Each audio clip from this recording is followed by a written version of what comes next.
why did Rachel make this movie, right? Why did she got the footage? What was the point of filming even before the elections, when she didn't know that in some months she was going to go down? Yeah, I don't know the answer to that, but I've just read a couple of quotes of hers about simplicity and her reaction to simplicity. I think it's on Huntington Post that I read a statement by her. But she came out of Columbia journalism school. And she had been working on other documentaries, which I'm not familiar with, so I don't know. I was curious and trying to find what the political frame that she was coming out of. But basically, I think that she, the speculation about filming a filmmaker. That was golden opportunity. Who's not going to say no when you ask if you can get up close and intimate with a politician? It would be a politician who actually made documentary films. They would not be able to say no. So maybe she knew that, but I don't know. She doesn't mention that she knows that. But I think it's also that she was interested in the American election scene. This particular group, of course, helped Bill Clinton. We see Clinton's image in there, where she's aware of their relationship to power in the United States and to electioneering. So I think that, and she really comes, in a sense, out of their same milieu to a certain degree. She comes out of the same sort of Eastern educated stream that certainly they come out of, and so to a certain extent she's taking a documentary form with her to in much the same way that they are taking their a particular documentary form, which is looking over their shoulder with them as they are looking over the shoulder of the candidate. So it's this kind of double Rookin figure kind of activity of always looking from behind. I'll leave it at that because I really don't know the answer. I mean, that's something that we can try to find out. Yeah. If you look at the introduction, there was also working relation with several stations, including BBC.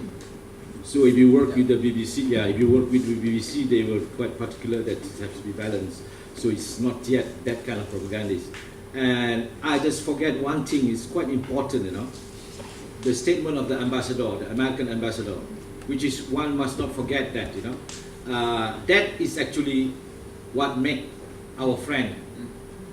That is the last nail, I mean, it looked as if, when they accused Morales, and he came out publicly, and then the advertising guy said, oh, this is wrong. No, it's not. I knew it when the American ambassador said that this Morales, it's like this, If just before election, our American ambassador here said that we hope the election in Malaysia be fair, clean, and we hope whoever win, we respect. That means Pakatan Rakyat going to win. That's how it is, how powerful the statement of the American ambassador in Bolivia, La Paz. And that was, one must not forget that. That is very critical in making sure that Jimmy won. That is the key, because it's got the back.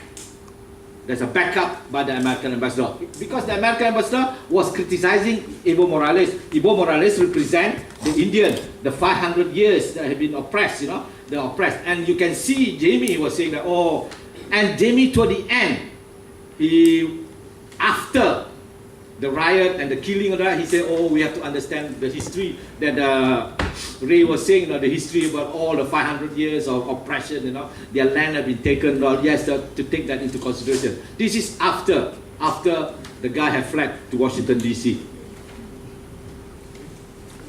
Yeah, I wouldn't say it is balanced. I mean, I think that's one of the faults of the film. That you know, and maybe it's balanced enough for BBC, but it isn't a good documentary because it never crosses the line. Yeah. It never goes behind the glass. Yeah. And I just to pick one other thing. You said that the people at the Focus group. no focus group, but during the luncheon. Well, what white was for the native population there were the Spanish and the Spanish descendants, I think, and that's who I thought those people were. Yeah. So and that was the class relationship which Evo Morales is actually working on. You know, I mean that it's to but the complexity. The other thing which I thought was really unfortunate about it is that and how the film itself simplifies it. It brings it down to the same kind of criteria. Is that they never got into Goni's relationship with both the left and the right.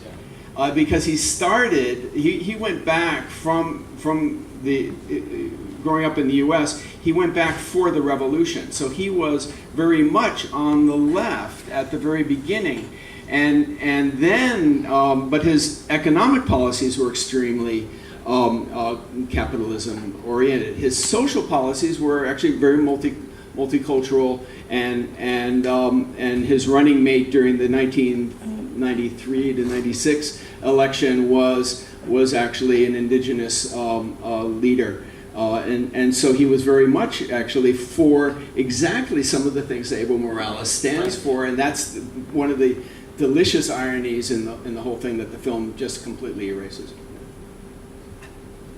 Yeah.